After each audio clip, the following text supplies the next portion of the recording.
This episode of Walsh Wednesday is brought to you by MHA of Dutchess County, the Council on Addiction Prevention and Education of Dutchess County Incorporated, Dayrock, Lockset Rock Hair Design, A Touch of Naples Pizza and Pasta, Dutchess Beer Distributors, Feldman, Kleiman, Collins & Sape, LLP, Attorneys at Law, Prime Storage, and Walsh Valuation. Let's stay curious, keep an open mind, and as always, I'm glad we get to spend some time. Welcome to Walsh Wednesday. Hey there, and welcome back to Walsh Wednesday. As always, I'm Connor Walsh, coming to you from the MHA studios, and we got a great episode for you guys today. In a couple of short days, you'll be glued to your TV watching the Winter 2026 Olympics. And while you're watching, we got a special face that you should be rooting for. With us today, we have short track speed skater who's going to be competing for Team USA. He's from the Hudson Valley and Arlington High School graduate. With us today, we have Clayton DeClemente. Clayton, how are you? Good. How are you? Doing good. I should have asked ahead of time. Did I pronounce your last name correctly? Yeah. I pronounce it DeClemente. Clemente. Ah, you are one of those that goes E. Okay. Yeah. Clayton DeClemente, everybody. There we go. All right. See, I knew I should have asked that ahead of time. But Clayton, thank you so much for being here, and congratulations to you on your success, Team USA. Now, if I'm correct, this is your first Olympics you're competing in? Yep. This is the first time I've made the Olympics. I was pretty close 4 years ago. I was the alternate, I guess you could say. I got fourth in the trials, but there was only 2 spots, so close. Hey, that's pretty good. But hey, it led to this moment here, and you're going to be competing real soon. Team USA Olympian Clayton DeClemente. Has it sunk in yet that you're going to be going over there and doing that? Yeah, definitely. It's been a long journey going through all of this stuff, but really all of the fanfare and hype has started coming in, especially as other teams are selected. And so it's been a lot of fun going through that.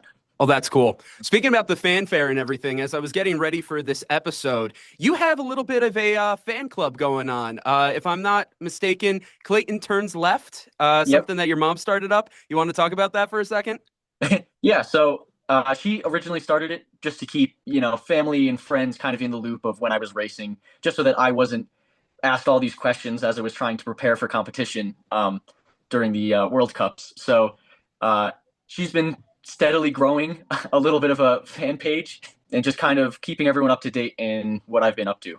Yeah, I am now following. I am part of the group now, so I'll be rooting you on and supporting. I saw that. I thought that was so cute, and I'm sure with, as the Olympics get going, it's probably going to increase in numbers real soon. You're probably going to see a spike.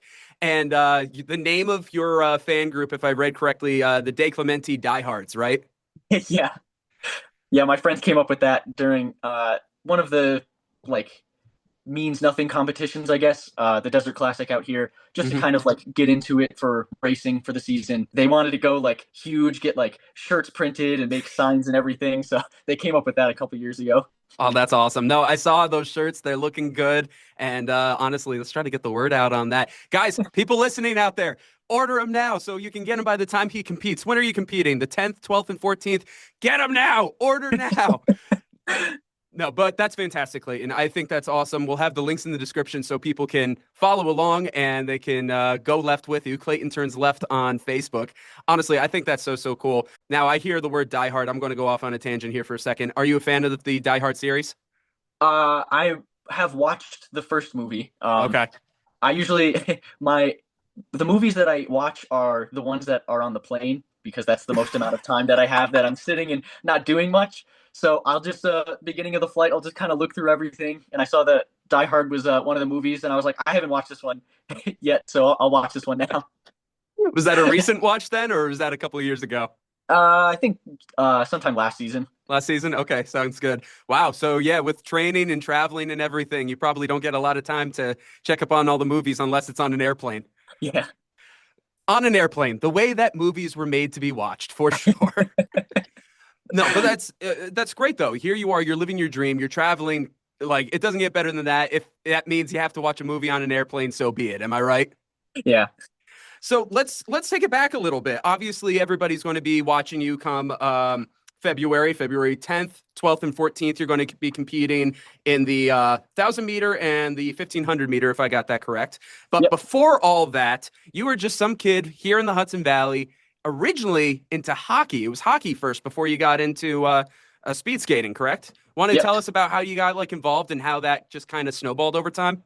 Yeah. So I guess we can start with my sporting career Let's do in it. general. I was like really into baseball. I don't know. That's the thing that I was on when I was really young, and so I started with t-ball and did a few years of that. But as someone who enjoys the excitement of short track, being in the outfield wasn't enough for me. So I was a little bored of that, and my mom had just started playing roller hockey at the local place in East Fishkill, and so I started doing that to kind of, I don't know, have something else to do, and I liked it a lot more. Just kind of, hold Well, on, I you're don't know how moving to. constantly. Unlike baseball, where you're just kind of standing around sometimes, this constant action. Yeah, yeah. So I started as like somebody with no skating skills and just kind of like went through all of the like learn to skate kind of things, learn to play hockey. I eventually got on the little team that was just competing there, and then I did the travel team for a year, and I had a lot of fun doing that. But I was really bad at the stick handling part of hockey. I was really good at skating. I could be stand still. Some kid is coming at me full speed, and I could just match their speed in like 5 meters and get the puck away from them. So defense, I was great, but I was really bad on offense to the point where we were at a tournament, and the coach was like, "All right, Clayton, your goal is to be on offense, and you're gonna try to score a goal." All right. There you go. I did end up scoring a goal completely by accident. Um, I love the by accident factor of that. I was behind the net, and I like flicked the puck up to try to get it in front of the net, and it landed on the goalie's helmet. And when he looked up to like look for it, it fell back into the net. That is phenomenal. If you're going to have any goal in your life, let it be that goal. That's incredible. So yeah, I was doing roller hockey for a little bit. Then I kind of aged out of the travel team that was there, and so my mom saw me like skating around the house and was like, "You look like a speed skater." And so she found a club, and I tried it out. I was hesitant at first, but after going for a few times, I was hooked on it. I could finally just skate as fast as I wanted and not have to worry about the stick in my hand. That's fair. That stick can prevent you from moving around and getting around fast. Dude, I feel you. When I'm from Poughkeepsie, grew up Hyde Park, so I would go over to the McCann Center to skate. And trust me, I tried the hockey thing for a brief period. I was not good whatsoever with it, but I loved skating. I loved just zipping around. I never made it like a career like you did. I just would go and spin around and have fun with friends and whatnot. But here you are, you were able to take this to the next level and you're able to make something out of it that, went through your whole school days, now into your adulthood, into your career. Quick fun story about accidental goals. So I played hockey on land. I played lacrosse. I played lacrosse in high school, and I was always a goalie. But for whatever reason, they just needed somebody extra up on offense. So it's like, okay, sure, I'll do it. I can be an extra body. Ball gets passed to me right in the center. I'm like, oh, what do I do? I get leveled, absolutely leveled. While I'm being hit and the soul being knocked out of me, I flick the stick perfect enough where it was able to dribble into the goal without the goalie realizing what happened. So I just like, here I am on the ground. Did it go in? So that's my one goal. So I figured worth sharing off of that story. I love it. Off the head. Yep. That's incredible. That's funny. Okay, cool. So you got into speed skating. You're about 11 years old, you said. And, here you are in the Hudson Valley. You were going to Arlington. Speed skating is not necessarily a high school team that you can just join the team for. This is a little harder to get into and keep training and all of that. So what did that look like when you were in middle school and high school, pursuing this passion, but also at the same time being a student? The club that I started at, Danbury in Connecticut, they skated in the mornings on Saturday and Sunday early. We were on ice at like 6:30, 7. So it was a bit of a drive from, LaGrangeville, just outside of Poughkeepsie. So I did that for a little bit. And then actually one of the people that makes boots the custom boots for speed skating, his Hmm. dad coached in the Civic Center on Thursday nights. Oh, So cool. it was really nice that there was some very close place to skate and practice other than driving all the way to Connecticut on the weekends. Yeah. So that kind of continued throughout middle school, high school. Once I started getting later into high school, like junior, senior year, I was going pretty often to Connecticut. And then I was also going to New Jersey because there was a club. I forget what town it was in. Somewhere in Jersey. It was somewhere in New Jersey. So I was going everywhere for skating. I was doing that throughout high school, getting ice time where I could get ice time, as short track is not a very popular sport. It's not a popular sport, but when you think of the Olympics, though, Winter Olympics, that's one of the main ones I love watching. So, Yeah. so I hear what you're saying, though. It's not like hockey where, it's the first thing that people are like blocking off the ice for. I get it. Yeah. Yeah, you can't just turn up to any rink and just do short track.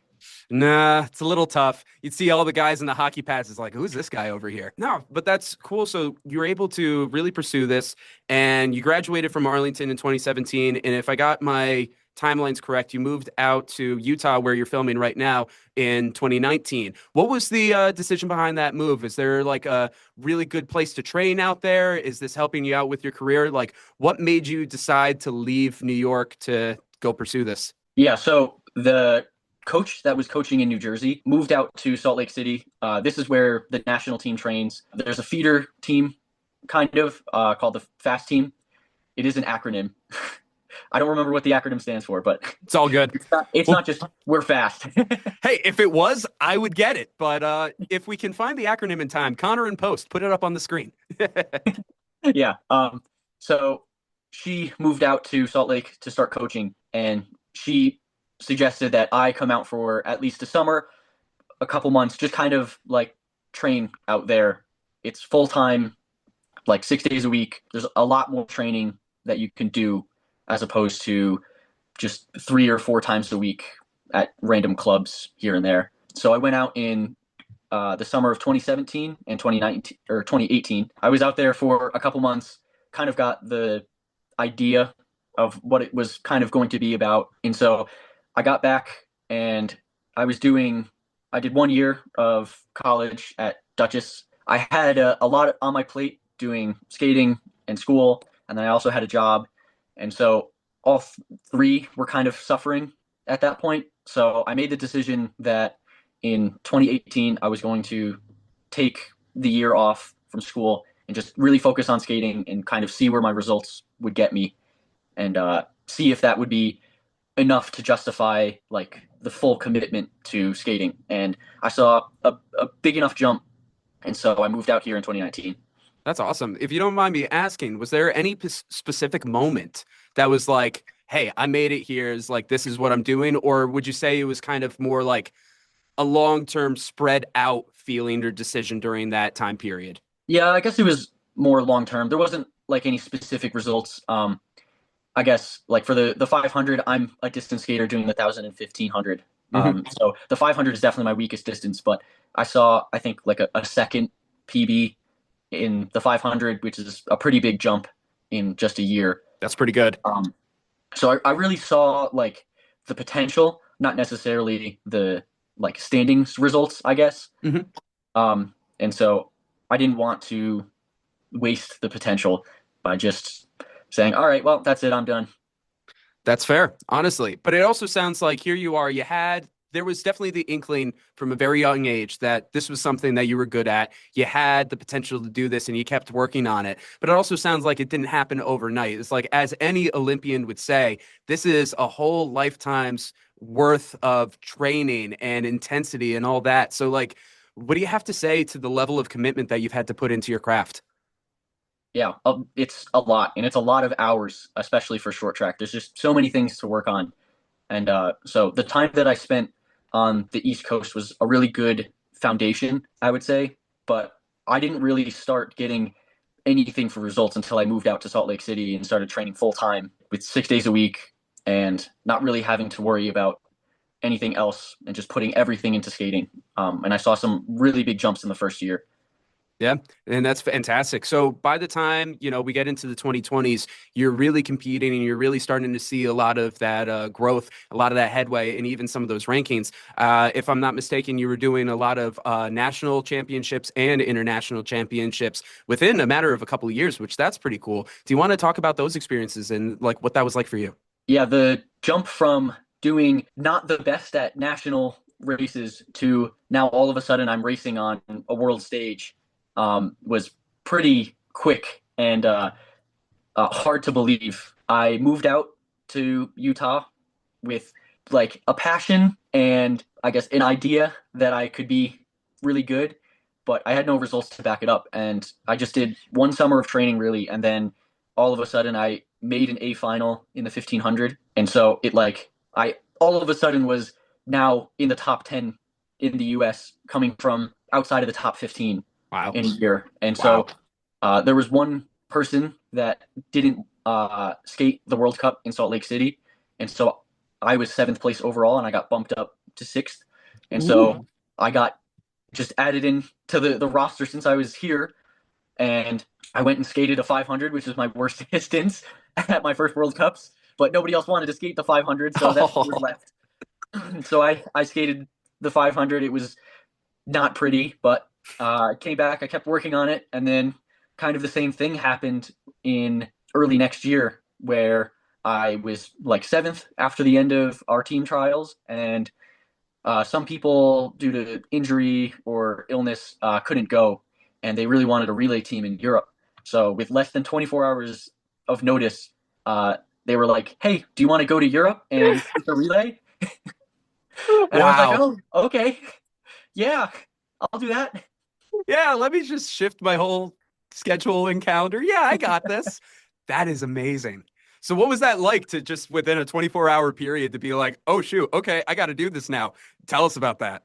Yeah, it was very surreal, especially that was the first time I was in like the same like athlete hotel and doing everything. And so all of these people that I was just watching on YouTube on the streams kind of as a fan, I'm now like around with, eating with, and in the locker rooms and racing against. And so it was a really quick, like nothing to, I have to I have to really think about this.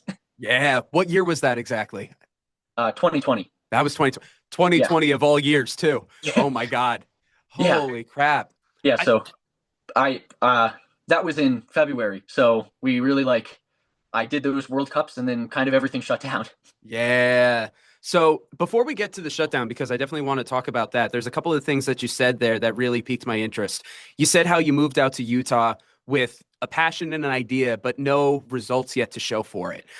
I think that's so huge right there because you had the confidence in yourself. You knew the potential and you believed in that. Funny enough, I was actually talking to a client earlier today about this, about investing in yourself and being like, hey, I may not have all the awards, accolades, money, or whatever it might be in your given field to be like, I'm a big shot, but you have that feeling inside of you. You invested in yourself and you made it happen. And that is huge. That is the biggest thing on anybody's journey. And then the other thing that I just want to say, like with, the fact that you were able to be bumped up in rankings at certain points just because, you were there, good timing. And then how you were able to get that 24-hour notice about joining the team just reminds me of something that a lot of people have said in any industry to be successful. It is not about who can do whatever fastest. It's about who can last. It can be about who is there. Harrison Ford always talked about when he was coming up in Hollywood, when he got Star Wars, it's like you came into Hollywood with all these great actors, but why'd you succeed versus other people? His answer was he stayed. After other people who got, they felt discouraged and left, he stayed with it. And in your case, you stayed with it. You invested in yourself and you stayed with it. So kudos to you for that. And pause. We're going to take a quick break from our interviews to hear from our sponsors. First up, we got our friend Andrew O'Grady from MHA of Dutchess County. This winter and holiday season, let's remember something simple but powerful. Check in on your neighbors. A quick hello, a phone call, or even a smile can make a world of difference. This is Andrew O'Grady, CEO at Mental Health America of Dutchess County. When we reach out, we're not just helping others, we're helping ourselves. Staying connected is one of the best ways to boost our mental health and well-being. At Mental Health America of Dutchess County, we believe in building a community where no one feels alone. So take a moment today. Make sure you pass along a kind gesture, because kindness is contagious and connection matters. Who knows, maybe that person you made smile will do the same to somebody else. From all of us at MHA of Dutchess County, we wish you the happiest of holidays. And remember, we want you to be your best you possible. Next, we have a message from our friend Jeff Feldman from Feldman, Kleiman, Collins & Sape LLP, attorneys at law. Hi, I'm Jeff Feldman. In 1986, when Paul Kleiman and I started our practice, our goal was to create a law firm where you could meet with an attorney and feel confident that that attorney would be with you every step of the way. Today, the firm has been successfully trying cases at all levels of state and federal courts throughout the Hudson Valley and Capital District. We have been selected as one of the best personal injury and medical malpractice defense law firms by U.S. News and World Report every year since 2009. For all of those years, we were the only firm chosen in any litigation specialty between Albany and White Plains. Your case is important to us. Giving you the time and personal attention you deserve has always been the hallmark of success. Initial consultations are free of charge and always with an attorney. Walsh Wednesday wants to give a big thank you to Prime Storage. It's the end of the year, and you may need to free up space for guests for the holidays, store seasonal decorations, secure valuables, and maybe even hide the presents. A temporary storage unit can help declutter a home, protect fragile items during a busy period, and provide a convenient way to organize and transition belongings before, during, and after the festive season. Whatever the reason, Prime Storage makes storage simple through seamless service, flexible rental options, and facilities conveniently located throughout the United States and Canada. By using our link in the description of this episode, you will get 1 free month of storage, plus you'll save 15% on rental rates. Make the holiday season simpler and store with Prime Storage. Thank you to our Walsh Wednesday All-Stars, all of those who have generously contributed to the Walsh Wednesday 2025 Fund Drive. You can see the list of names on screen or in the description of this episode. And of course, thank you to our Walsh Wednesday Warriors, Jim Robinson, John Newhall, Meg Boyce, and Jenna Hess. These individuals have pledged $100 or more to Walsh Wednesday for 2025, either through the GoFundMe or our Patreon. Thanks for listening, guys. It's time to get back to the show. And play. This episode of Walsh Wednesday is brought to you by MHA of Dutchess County, the Council on Addiction Prevention and Education of Dutchess County Incorporated, Diehard, Lockset Rock Hair Design, A Touch of Naples Pizza and Pasta, Dutchess Beer Distributors, Feldman, Kleiman, Collins & Sape LLP, attorneys at law, Prime Storage, and Walsh Valuation. So let's talk about staying with it during a time that was horrendous for the entire world. 2020, you compete and then everything shuts down. What does that mean for you as an athlete to stay with this? It was tough to kind of all of a sudden not know what we were kind of doing. So that year I got invited to national team, which was very good because we got some extra ice time and a little bit of leeway in terms of like restrictions and things to kind of be able to be on the ice separate, but at least get some ice time that really we wouldn't be able to if we weren't, or if I wasn't here. Yeah.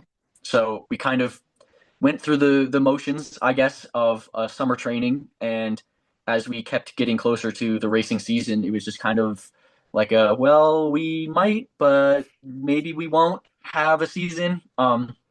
So thankfully, the people at US Speedskating were able to organize some events that we were actually able to race nationally and just kind of keep that racing feeling in there, even though we weren't able to go to any of the World Cups.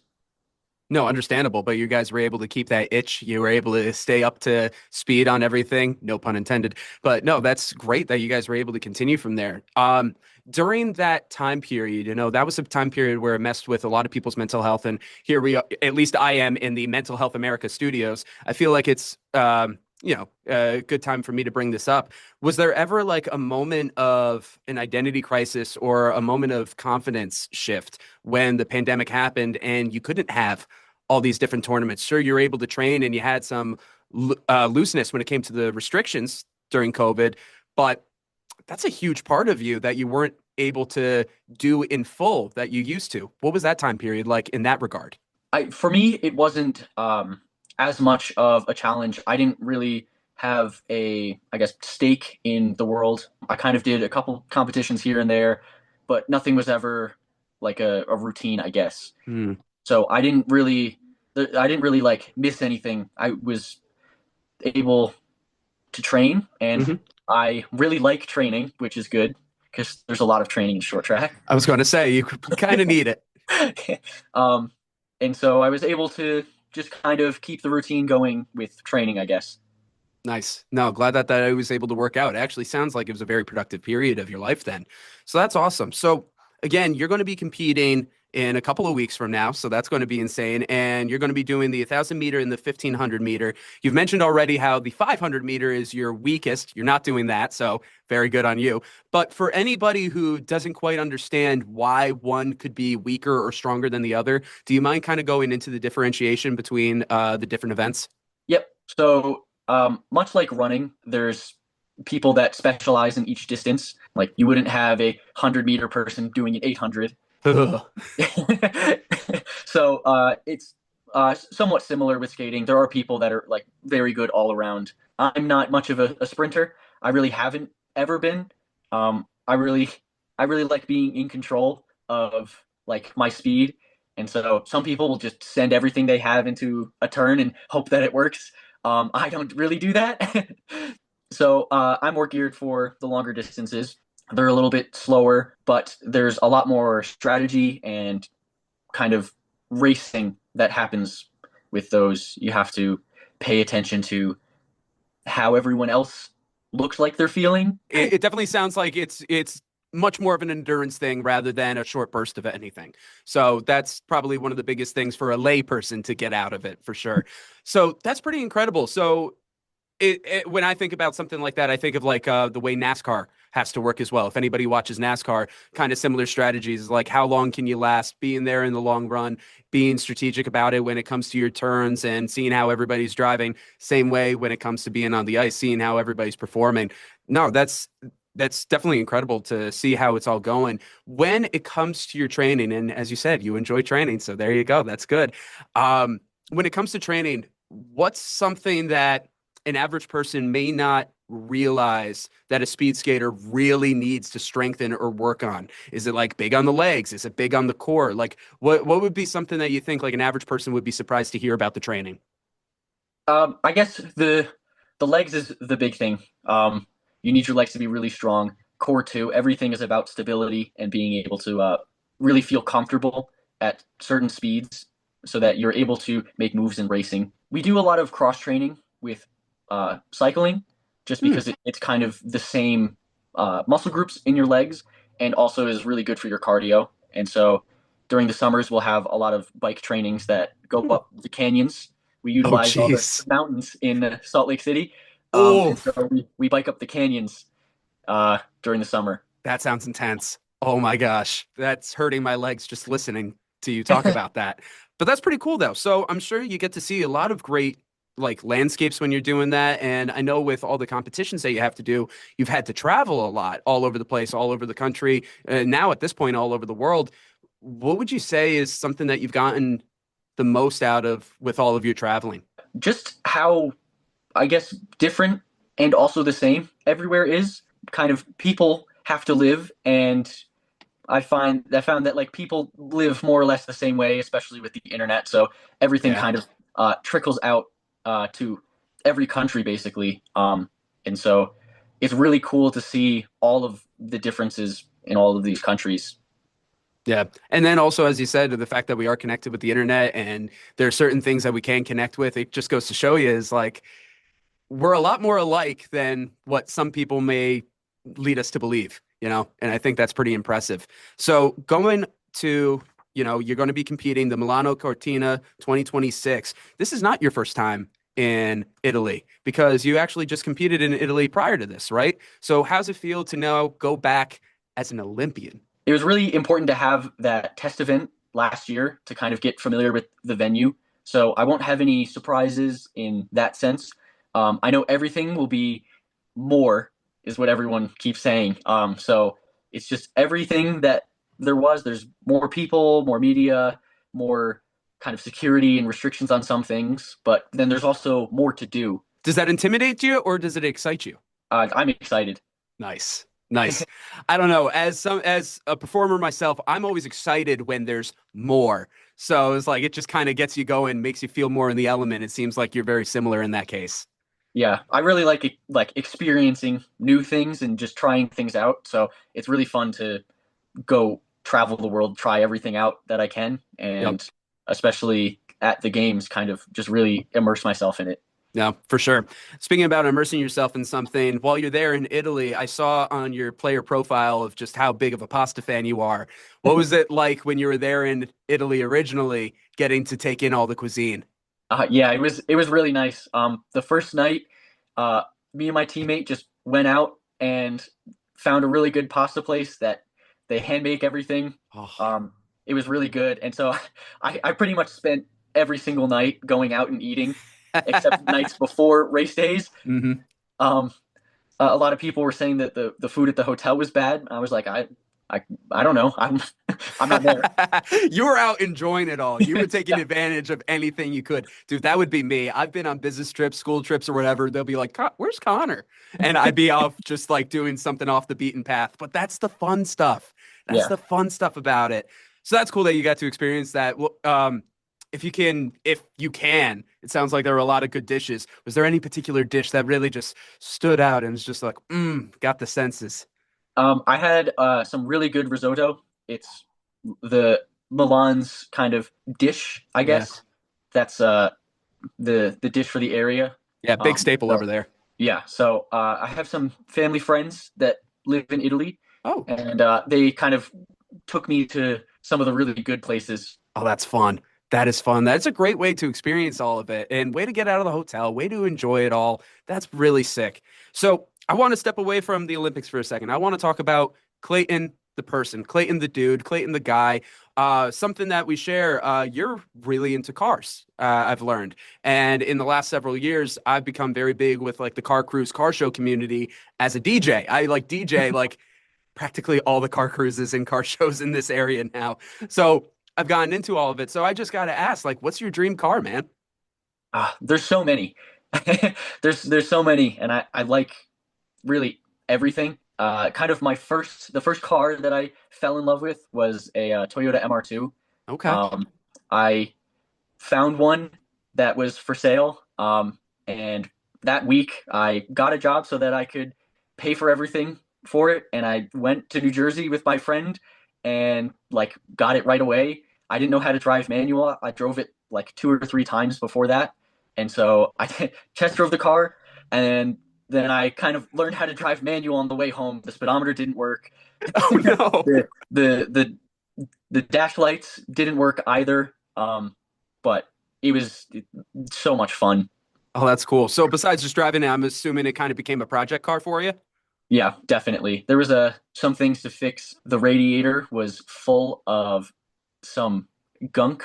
If you mix two different kinds of coolants together, it turns into like a pudding. Um, Oh. so make sure you don't do that. And so it completely gunked up the whole system. And as I was on my way to training one time, the car started overheating. And Oh no. yeah, and I had to just pull over. And I was like, oh, I don't know what I'm gonna do. And it just so happened that the person's house that I pulled over at had worked on MR2s before, which is so random. That And he's like, is. "Oh yeah, if you mix the coolants together, like this happens a lot." And I was like, "Thanks." And so I limped it all the way back home and kind of got a kit to flush it out and replace the radiator and everything. Oh, you just gotta love that about cars, right? It's a constant project. You're always learning something. Way to like crash out. Not you didn't crash, but like way to break down like right in front of a house of a dude that's worked on this before. That's impressive. That's really cool. So do you still have that car or have you moved on from that one? No, unfortunately, I had to sell it. Kind of when I moved out here, it was really rusty, as most cars are in the Northeast. Yeah. And so it would have been a lot to kind of either repair it and then also ship it out here. Yeah. So I decided I was going to just sell it and hope to get a new one at some point. Yeah. Hope to get another one. Understandable. What are you driving these days? And do you have a project car, or is this just simply transportation? Hey, yeah. So right now I bought a new Civic, just base model manual, just to kind of have something to bring me around. I like doing road trips during my off season home. I really like Nice. having my own car, so I needed something that was reliable in that sense, so I wouldn't kind of have to worry about it giving me problems when I'm in the middle of Iowa. Yeah, Um, I don't blame you there. but I do also have a project car. I have a old Lexus LS 400, Ooh, okay. um, which I really like. I'm a big fan of the like late 80s Toyotas. Gotcha. Okay. What is it about that era that speaks to you? I don't know, maybe just the styling. I really like the engine that's in it, the 1UZ. It's it's just a really good V8. Yeah. And so I was looking for almost anything with a V8, and one of those came up for sale like 6 hours south of here. So I went with my friend. We hiked in Zion and then picked up the car and drove it back. You are like no stranger for taking like long trips. It's Oh like yeah. it funny enough, here you are on some of the, I guess you would say, longer races when it comes to skating, and here you love just taking all these long trips. Like endurance and trips are in your blood, it seems. Yeah, I'm a fan of attrition. There you go. That's fair. So with the road trips that you say that you've gone on, what would you say is like probably like one of your longest road trips? And then a follow up to that, like what's one of the favorite road trips that you ever gone on? Probably the same answer for both. I went on a Okay. really long road trip, kind of making my way around to the Northeast to see family and everything. And so I started from Utah. I went up and went to like Mount Rushmore area, saw, drove through Badlands, and then drove over to the Mall of America. Nice. And then I went down to Chicago. I have some family there, so I stayed with them for a couple days, and then went up through Canada to go to Niagara Falls, and then down through Buffalo, and then over to Albany, where I have Wow. some family. Wow. That is a trip right there. That sounds cool though. That sounds like a fun time. My friends and I have been saying that we need to take like a cross country trip, or not even just cross country, maybe just like up and down the coast kind of thing. Something like that. Need to get out there. Any tips for anybody who's never done a big road trip like that? I guess know how far you can drive. It's a it's easy to overextend yourself, and also just plan in things will go wrong. Um, I don't think I've had a single trip where something didn't happen, be it weather or one time I had my battery die when I was Ooh. going, so I had to quickly find an auto parts place and go pick up a battery after getting a jump. Oh my And God. with a manual, it was very stressful. I had to not stall it at all, or else I would be stranded in a new spot. Yeah. Oh my gosh. Oh, and I'm assuming you're probably like nowhere close to home, no like familiar resources whatsoever, right? No, absolutely not. Oh, of course not. Why? It would never be that easy. No, by no means. Oh my gosh. But I'm sure that must be fun though, and probably like good friends or family on a lot of these trips with you, right? Yeah, I'm glad I have a lot of family that just lives in different areas, and it's a really good chance to go and visit everyone and kind of, spend time with them because I don't really have a lot of time Yeah. to begin with, and it's not like I'm taking vacations in the middle of the season. No, Um, it's tough. Yeah. so it's really nice to go and visit everyone kind of where they are. They get to show me around their place. It's cool. That must be neat to kind of step away from your life for a second and get to experience all these other things. And it's like, oh wow, this is a neat little window into everything, into the people that I care about. This is awesome. Yeah. But as we're getting towards the end of this, I don't mean to be taking up all your time this evening. As I was saying, how you were getting to look into the windows of people you love's lives around you when you do these road trips, the whole nation, the whole world is going to be looking through a window into your life for the Olympics. It's going to be coming up real soon. You're going to be competing the 1,000 meter, the 1,500 meter, and that's going to be the 10th, 12th, and 14th. As you're getting ready for that with your team and, as an individual, of course, what is it that you're hoping to prove to yourself during these Olympic Games? I guess just that all of this work has brought me to where I should be. I guess I kind of just trust that the work that I'm putting in will always get me to where I can be. I always put in my best effort, no matter how not good some of the effort is sometimes, depending on how tired I am, but I always just put in my best effort, and I know that the results will come. The results will come. That is for sure. And it will keep on coming. This is just the first out of hopefully many Olympic competing events for you. That would be real awesome. I know that we want to focus on this moment. We want to keep you centered here. We want to keep you good for competing.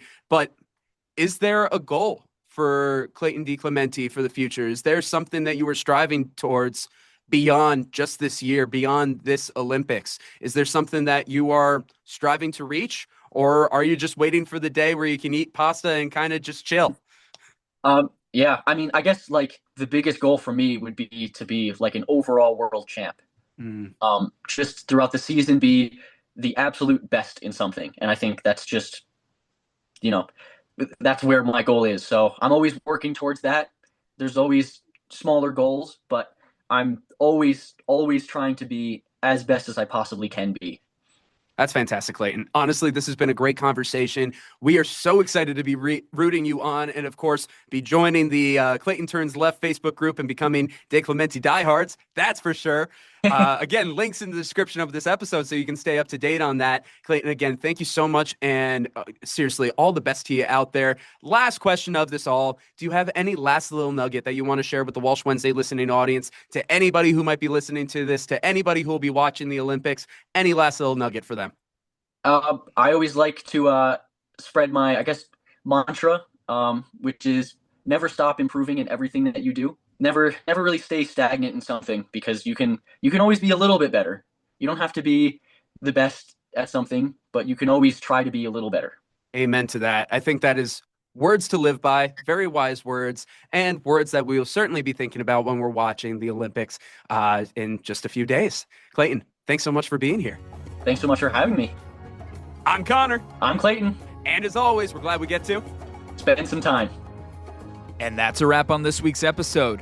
Much love to our sponsors this week: MHA of Dutchess County, Locks That Rock Hair Design, Dutchess Beer Distributors, A Touch of Naples Pizza and Pasta, the Council on Addiction Prevention and Education of Dutchess County, Feldman, Kleiman, Collins and Sape LLP, Attorneys at Law, Prime Storage, Walsh Valuation, and Dayrock.